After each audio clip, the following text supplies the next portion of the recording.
pecado. Aliás, todo dia deve ser um dia de ação de graças. Todo dia, cada momento, nós temos bênçãos de Deus incontáveis. O simples fato de, a Bíblia diz que até quando estamos dormindo, o Senhor não dormita nem dorme. Ele cuida, Ele está sempre cuidando de nós. Então, é motivo de dar graças a Deus e lembrar que o Senhor é bom. Tudo que temos e somos vem do Senhor. Nesta manhã, nós vamos meditar, irmãos, mais uma vez, voltando ao estudo de Marcos. E para mim é motivo de muita alegria poder voltar ao estudo de Marcos. Já faz algum tempo que nós estamos com mensagens avulsas, diferentes, mas o estudo de Marcos tem me falado muito ao coração. Assim como o estudo de João nas quartas-feiras, temos aprendido muito com o Evangelho de João. E no estudo de Marcos, nós vamos ver hoje sobre quando os discípulos contemplaram a glória do Senhor.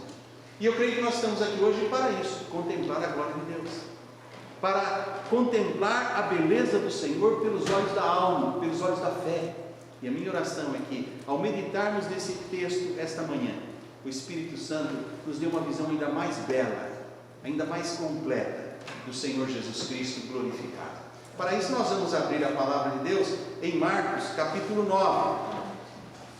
E vamos ler o versículo 1 ao versículo 10. Obrigado, Wagner. E obrigado pela gravação da mensagem também. Deus lhe abençoe. Nós temos o texto ali em português e no próximo slide está em inglês. O texto todo não cabia num só slide, então nós dividimos. Assim diz a Bíblia, a santa palavra do Senhor. Dizia-lhes também: em verdade vos digo, que dos que aqui estão, alguns há que não provarão a morte, sem que vejam chegado o reino de Deus com poder. E 6 dias depois, Jesus tomou consigo a Pedro, a Tiago e a João, e os levou sós, em particular, a um alto monte, e transfigurou-se diante deles. E os seus vestidos tornaram-se resplandecentes, em extremo brancos como a neve, tais como nenhum lavandeiro sobre a terra os poderia branquear. E apareceu-lhes Elias com Moisés, e falavam com Jesus. E Pedro, tomando a palavra, disse a Jesus: Mestre, bom é que nós estejamos aqui, e façamos 3 cabanas, uma para ti, outra para Moisés, e outra para Elias. Pois não sabiam o que dizia, porque estavam assombrados. E desceu uma nuvem que os cobriu com a sua sombra, e saiu da nuvem uma voz que dizia: Este é o meu filho amado, a ele ouvi. E tendo olhado em roda, ninguém mais viram, senão só Jesus com eles. E descendo eles do monte, ordenou-lhes que a ninguém contassem o que tinham visto, até que o Filho do Homem ressuscitasse dos mortos. E eles retiveram o caso entre si, perguntando uns aos outros: que seria aquilo, ressuscitar dos mortos? Vamos lá. Pai bendito, tendo lido a Tua palavra, a Bíblia, nossa oração e súplica é que o Teu Espírito Santo, e tão somente o Teu Espírito Santo, fale ao nosso coração, para que ouçamos a Tua voz, não de homem, para que possamos sair daqui levantando as mãos aos céus e dizendo: realmente, o Senhor seja louvado. Ouvimos a palavra de Deus, o Senhor falou ao nosso coração, crescemos um pouquinho mais na graça e no conhecimento do Senhor. Ao Senhor seja a glória, ao Pai, e na dependência do Teu Espírito nós pedimos: fala ao nosso coração. Amém. Meus irmãos, no capítulo anterior, que nós já estudamos, só para refrescar a memória, o Senhor Jesus Cristo termina dizendo que Ele virá do céu, na glória do seu Pai, com os seus santos anjos. E Ele fala isso logo após Ele fazer uma exortação, que nenhum cristão, nenhum crente, nenhum discípulo deve se envergonhar do nome de Jesus, porque qualquer que se envergonhar do nome dele, também ele se envergonhará do nome dessa pessoa diante do Pai. Quer dizer, aquele que não me reconhecer, também não o reconhecerei diante do Pai que está nos céus. E ele declara que isso será quando ele vier na glória de seu Pai com os seus santos anjos. Em seguida, ele faz outra declaração, a do versículo 1. Em verdade vos digo, que dos que aqui estão, alguns há que não provarão a morte, sem que vejam chegado o reino de Deus com poder. Duas declarações sobre coisas futuras, mas uma trazia implicações muito sérias, porque na primeira ele fala do juízo final, quando ele virá com seus santos anjos. Em seguida ele fala que alguns dos que ali estavam não morreriam até que visse a glória de Deus. E eu imagino que os discípulos devem ter ficado confusos, porque eu ficaria, talvez o irmão também, perguntando a quem Jesus se referia, porque se ele estava falando da sua vinda com os anjos em glória, e depois ele fala que alguns ali não morreriam até que viesse a sua glória, talvez pensassem, será que o juízo está perto?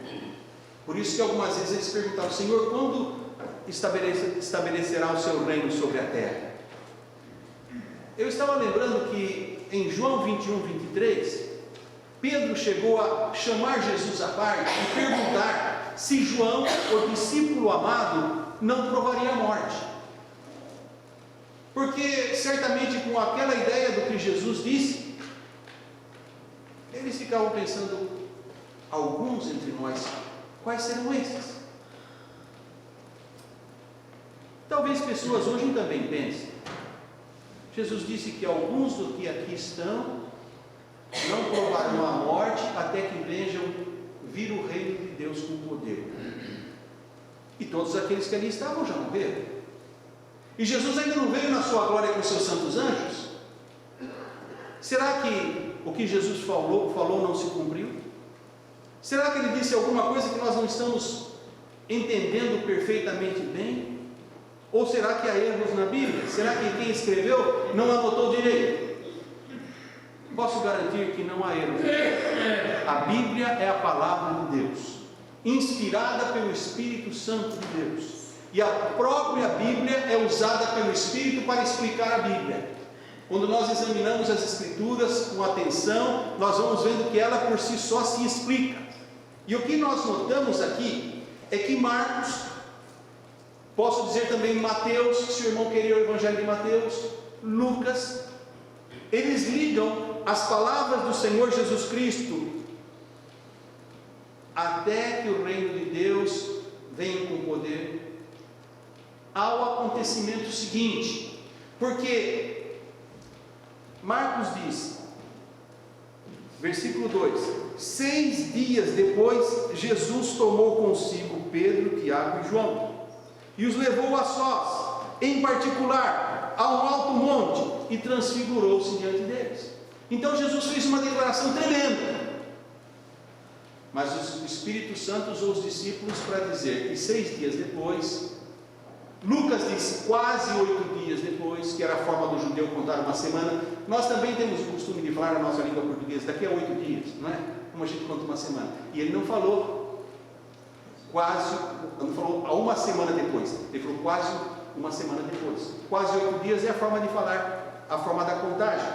E os outros evangelhos dizem 6 dias depois, Jesus tomou consigo Pedro, Tiago e João, levou a sós ao monte e se transfigurou diante deles. Marcos ligou o que Jesus disse no versículo 1, assim como Mateus e Lucas também, ao evento da transfiguração. E foi ali no monte da transfiguração que eles puderam ver essa glória que Jesus falou. Ele ainda não veio com os anjos em glória, mas ele disse que alguns do que ali estavam não morreriam sem antes ver a sua glória, e ele cumpriu isso. Ele se transfigurou diante deles. A palavra em grego é metamorfo, que é a mesma coisa que metamorfose, como a gente fala, quando uma lagarta se transforma em borboleta. A palavra significa transformar, transfigurar, mudar. E ele estava habitando num corpo como o nosso, que para nós pode parecer muito bonito, mas perto dos seres celestiais, nada a comparar. E a Bíblia diz que o seu rosto brilhou como o sol. Está em Mateus 17:2. Lucas 9:29 diz: a aparência do seu rosto mudou. Mateus 17:2 diz: suas roupas se tornaram brancas como a luz.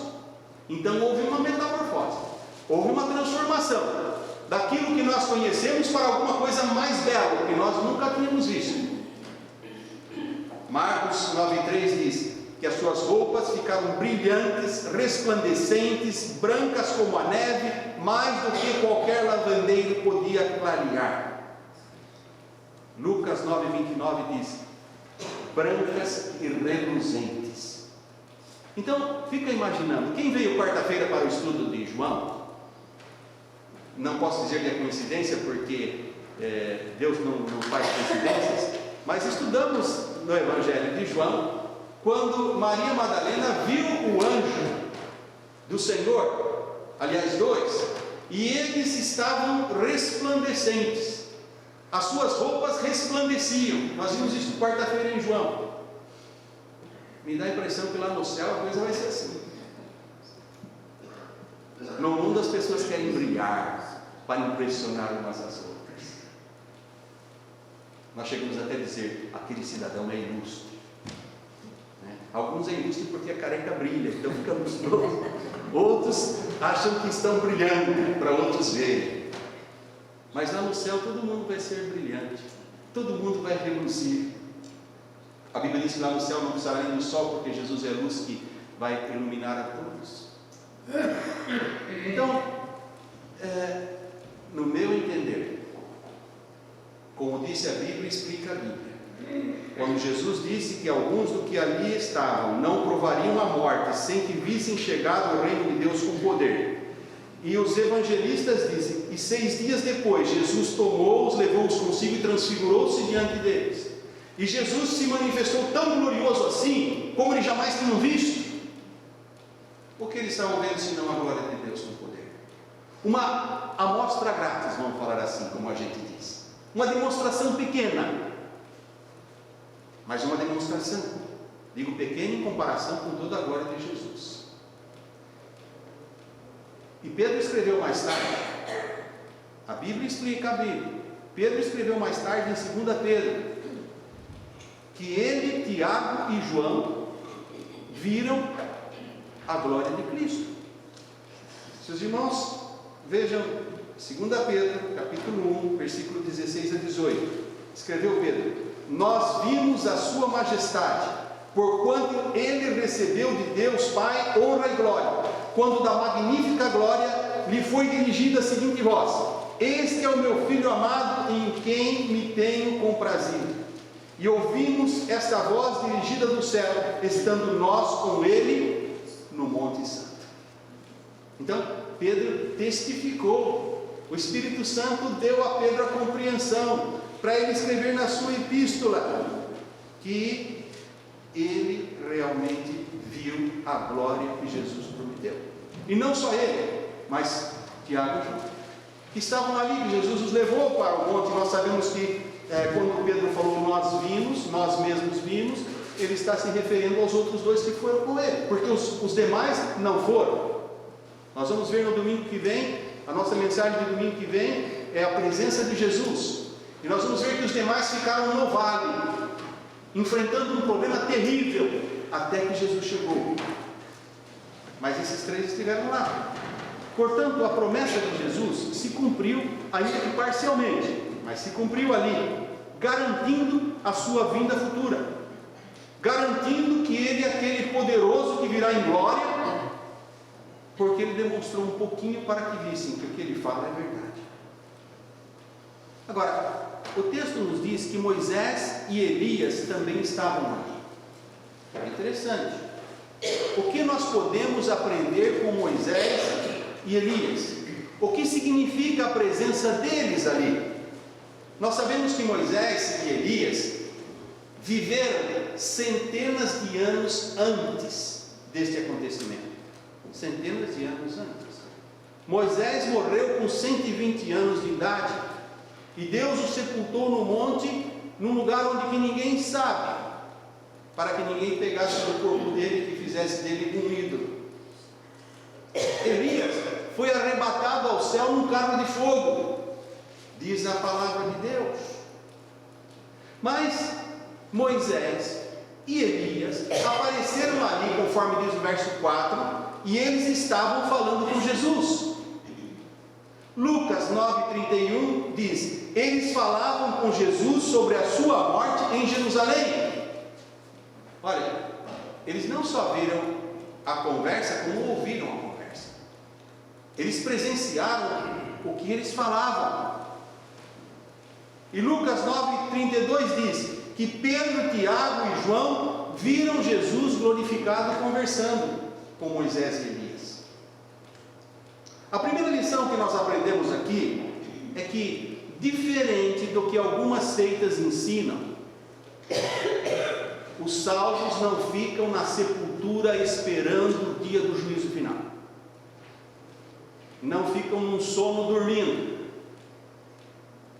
Quando a Bíblia fala os que dormiram no Senhor, está falando no sentido mais suave, os que morreram no Senhor. Não é que foi dormir, porque você não vai no caixão de uma pessoa e diz, não faz barulho que ele pode acordar. Ele está morto, né? Ele está dormindo. Então, não há, é um engano e erro de interpretação da Bíblia. Por quê? Porque Moisés e Elias estavam acordados. Bom, mas Elias não morreu, ele foi para o céu arrebatado. Se você vê quando Paulo fala sobre o arrebatamento, ele fala que como num abrir e fechar de olhos, nós seremos transformados. Não está dizendo que não morre, porque a Bíblia diz que todos morrem. Eu acredito que é uma passagem tão rápida que não dá para você perceber que você morreu. Mas se aquele corpo velho morre e um novo é transformado. De qualquer forma, vamos dizer, mas Elias não morreu, ele foi arrebatado. E ele estava falando com um defunto que estava dormindo. Não. Moisés estava acordado, ele não estava dormindo, ele estava falando com Jesus, ele não estava esperando o arrebatamento nem a ressurreição dos mortos. Então nós vemos que há um engano, há um erro de interpretação, pensando que se você morrer hoje e Jesus vier só daqui 100 anos, você vai ficar lá no caixão esperando a sua alma dormindo. Não, se você vai a Apocalipse 6 também, e isso não está no texto aqui, mas em Apocalipse 6, a Bíblia fala que os que foram vítimas da perseguição, da grande tribulação, clamavam: até quando, ó Senhor, vingarás o nosso sangue dos que estão sobre a terra? Eles não estavam dormindo, eles estavam falando com o Senhor, estavam conscientes. A segunda lição que aprendemos é que na eternidade nós reconheceremos uns aos outros. Várias vezes já fui interrogado por pessoas que perguntam: mas será que no céu a gente vai conhecer as pessoas? Se nós vamos ser transformados, como é que nós vamos conhecer uns aos outros? Esse texto mostra. Como posso dizer isso? Marcos 9,5 diz que Pedro disse: Senhor, bom é estarmos neste lugar. Façamos 3 tendas, uma para ti, uma para Moisés e uma para Elias. Ora, Pedro reconheceu Moisés e Elias. Como pode ter reconhecido se vieram centenas de anos antes dele? Naquele tempo não tinha máquina fotográfica. A irmã Alessandra não ia sair por ali fotografando para guardar os registros do que aconteceu, né, Alessandra? Como a irmã faz hoje. Não tinha máquina fotográfica. Não tinha dizer: peraí, aquele lá é o Moisés, aquela fotografia que eu tenho em casa dele. Aí o Elias, olha lá. Não tinha. Não tinha filme. E não tinha ídolo, não tinha busto. Você pode ver aí que os homens fazem busto, imagem de si mesmos. Ou a gente faz em homenagem ao outro e põe lá na praça aquele busto, aquele metade do corpo, assim, cabeça e uma pessoa que foi ilustre. Eles não faziam isso porque a lei de Moisés proibia fazer imagens. Então eles não tinham como reconhecer Moisés e Elias se não fosse o que a Bíblia diz: mas nós temos a mente de Cristo. Foi pela mente de Cristo, como diz 1 Coríntios 2,16. Eles reconheceram aqueles que eles nunca viram. Então isso faz ver que quando chegar no céu, eu vou reconhecer os irmãos e os irmãos me reconhecerem. Quem chegar primeiro fica esperando o outro. Vamos prometer isso? Vamos ficar lá na porta esperando para ver se a gente conhece. Porque na eternidade vai conhecer. Até o rico no inferno, olhando, viu Lázaro no céu e disse: Senhor, manda que Lázaro molhe o seu dedo e venha molhar minha boca, porque estou atormentado nesta chama. Você não vai para o céu e Deus vai apagar toda a sua memória e vai fazer um outro. Não, senão o que adianta ir para o céu? Você não vai saber o que foi? Você vai. E você vai ter consciência. E você vai estar de acordo com Deus. E isso é uma maravilha. Nós reconheceremos uns aos outros. Podemos dizer aleluia. E em terceiro lugar, de certa forma, a mais importante, a presença de Moisés e de Elias tem uma representação muito importante. Se você vai a Romanos capítulo 10, versículo 4, a Bíblia diz que Jesus é o fim da lei, ou nele se cumpre toda a lei.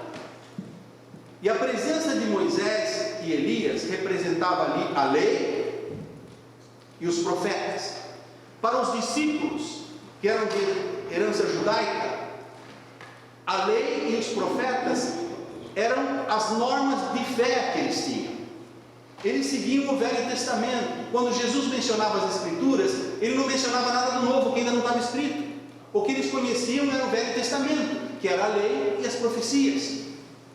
Então, levando Moisés e Elias para o monte, Deus nos deu uma representação ali de que ali estavam as autoridades de fé, que os discípulos, que todo judeu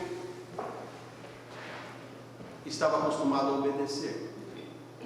Eles estavam ali com Jesus, falando da morte de Jesus em Jerusalém, que os judeus nunca quiseram enxergar isso nas profecias.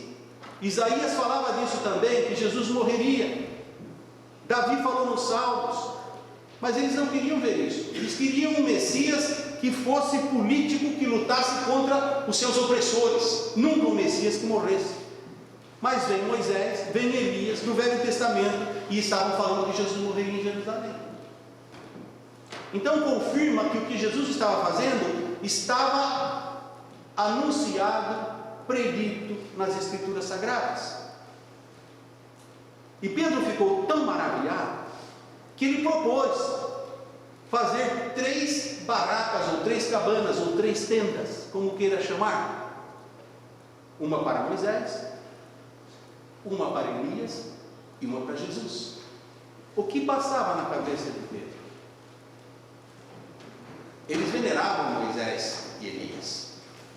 E eu imagino que na mente de Pedro ele estava simplesmente desejando honrar Jesus, fazendo para Jesus uma barraca, uma tenda igual a que mereciam Moisés e Elias.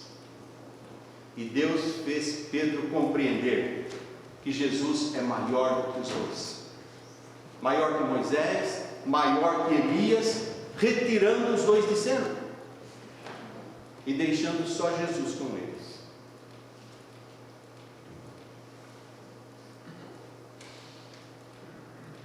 Versículo 7: E desceu uma nuvem que os cobriu com a sua sombra, e saiu da nuvem uma voz que dizia: Este é o meu filho amado, a ele ouvi. Quando Jesus foi batizado, o Senhor falou a Jesus: Tu és o meu filho amado em quem me comprazo. Quando foi na transfiguração, ele falou aos discípulos: Este é o meu filho amado, em quem me comprazo. E ele fez um adendo: a ele ouvi. Isso quer dizer muito, muito. Por quê? Porque eles tinham em mente que Moisés e Elias eram muito importantes. E eles achavam que fazendo assim eles estavam glorificando Jesus. Mas Deus cobriu-os com uma nuvem, disse: este é o meu filho amado, a ele ouvi.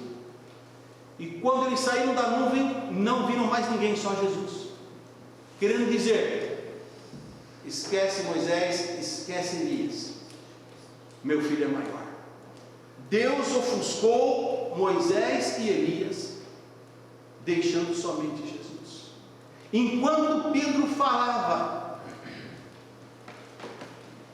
a nuvem veio e Deus tirou os dois. E a ordem: a Cristo ouvi. Essas palavras implicam que hoje Deus fala através de Jesus, através do Novo Testamento, não mais através da lei de Moisés, nem através dos profetas. A lei, Jesus veio cumprir, e nós não podemos compreender a lei como compreendiam os judeus. Nós temos que compreender a lei pelo prisma do Novo Testamento, pelo que Jesus veio trazer. Por exemplo, guardar o dia do sábado. O dia do sábado quer dizer descanso. Até que viram que Jesus ressuscitou, eles guardaram o sábado. Tanto é que as mulheres não foram fazer o serviço de preparação do corpo, porque era sábado. Foram no domingo logo de manhã. Mas depois que Jesus ressuscitou, Jesus aparecia a eles só no domingo. E o Pentecoste também foi no dia 50, depois dos 49 dias, que era o primeiro dia da semana. E a Bíblia, Paulo diz: quando prepararam as ofertas no primeiro dia da semana, a igreja começou a guardar o primeiro dia da semana. Então nós precisamos compreender: a lei de Deus é para ser guardada? É. Mas como guardavam os judeus? Não. Porque a velha dispensação passou, começou uma semana nova. A velha história passou. Tanto é que Hebreus diz que se há um novo testamento, significa que o velho caducou, diz a Bíblia. Então, nós temos que guardar o dia do Senhor, mas o dia do Senhor para nós é o dia que Jesus ressuscitou. Porque se Cristo não tivesse ressuscitado, diz a Bíblia, seria vã a nossa fé e ainda permaneceríamos nos nossos pecados. Ah, mas Jesus não mandou guardar o domingo. Mas ele guardou. Ele só aparecia no domingo. Por que ele não aparecia no sábado? Porque ele fez coisa nova. O velho ficou para trás. Ele faz coisa nova. E na minha vida, na sua vida, ele faz coisa nova. Por isso que Hebreus capítulo 1, versículo 1 e 2 diz assim: tendo Deus antigamente falado muitas vezes e de muitas maneiras aos pais pelos profetas, a nós nos falou nesses últimos dias pelo Filho, a quem constituiu herdeiro de tudo, por quem fez também o mundo. Hebreus capítulo 1, versículo 1 e 2. E Jesus declarou ter essa autoridade após a sua ressurreição, como o irmão pode ver em Mateus 28, 18. Ele disse: todo o poder me é dado no céu e na terra. Todo o poder. Agora o poder é dele. Ficavam em algum tempo com os profetas, mas agora pertence a Jesus. A conclusão é que chegamos aqui aos eventos daquele monte: a transfiguração de Jesus, a presença de Moisés e Elias, a retirada dos dois pela vontade de Deus, a voz do céu declarando que Jesus é o Filho de Deus e ordenando que a Ele ouçamos, deram a Jesus glória e honra. Eles puderam ver a majestade de Jesus, e nós precisamos ver a majestade de Jesus. Nós precisamos contemplar e compreender que Jesus é majestoso. Ele é o Rei da glória, e o Rei tem que ser obedecido, tem que ser honrado, tem que ser venerado, e nós temos que obedecer a Jesus. Finalizando, aprendemos também que Pedro pensou em fazer 3 tendas como morada, como que perpetuar aquele lugar, porque ele falou: Senhor, é bom estarmos aqui, vamos fazer 3 tendas.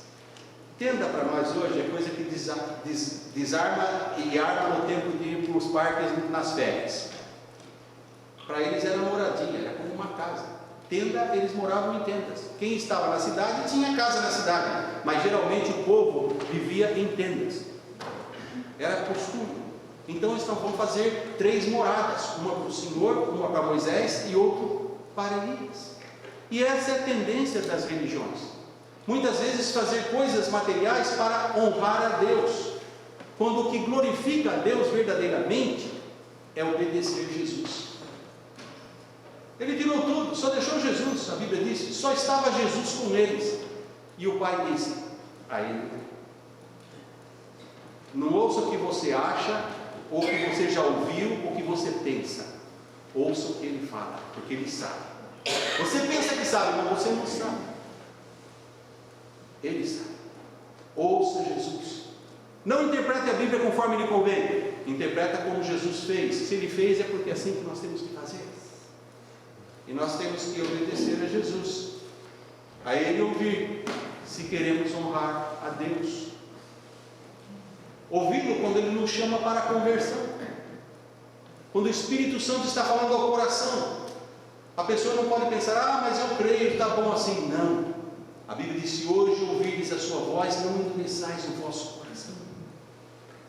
Se o Espírito Santo está tocando, e Jesus disse: me reconheça diante dos homens, eu preciso dizer: sim, eu creio em Jesus, eu o recebo como meu Salvador, Senhor. Quando o Espírito Santo, o Senhor, na pessoa do Espírito, nos chama para o batismo, eu não posso dizer: não, mas eu já fui batizado.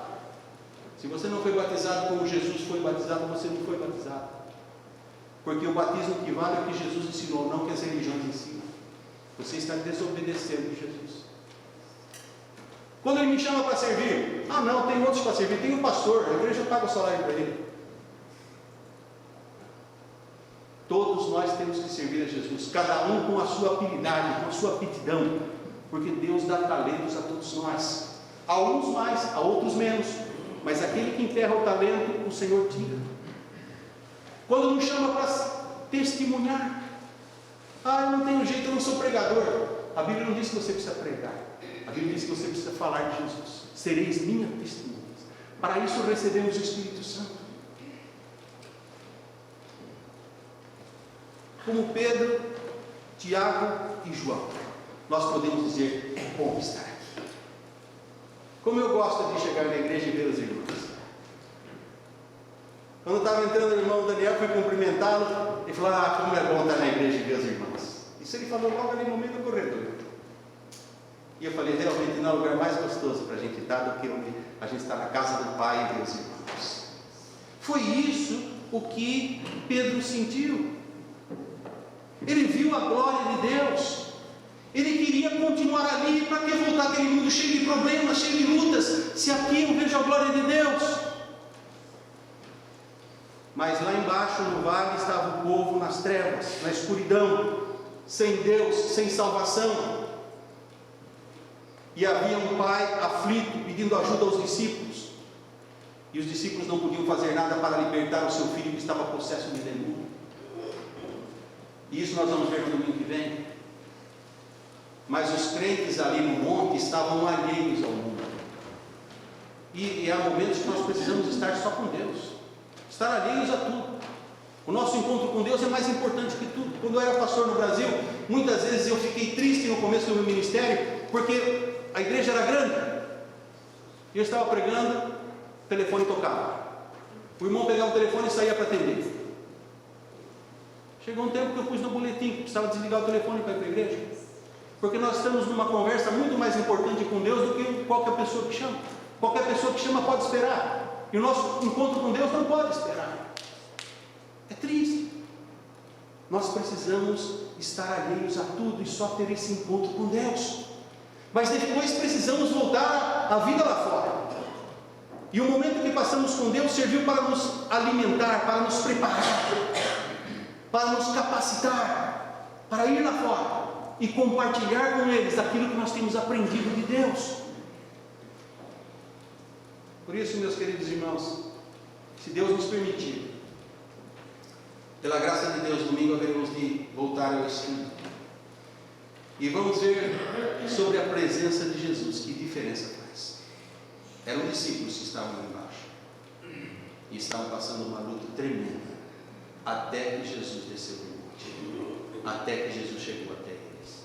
Se na tua semana você vai passar por lutas e tribulações, clama pela presença de Jesus, porque quando Jesus está presente, Ele nos capacita para vencer as lutas e Ele resolve os nossos problemas.